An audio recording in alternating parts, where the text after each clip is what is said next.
suka minum air Coke lah. Coke tu memang selalu minum. 39 tu baru nak hidup permulaan.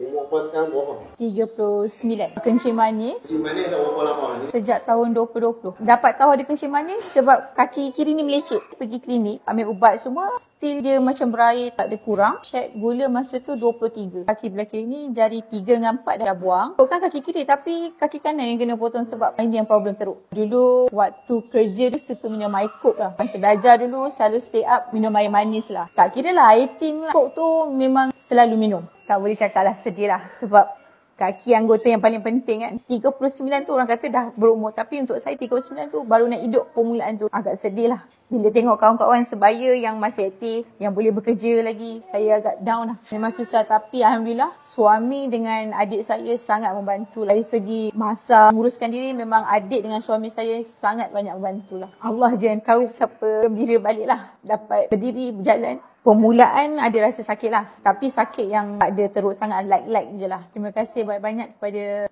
BSN kerana menaja kaki palsu saya. Saya nak pergi kubur anak saya dengan ibu saya dulu. Kehilangan anak bulan Januari. Saya nak pergi baliklah kubur ibu dengan anak saya.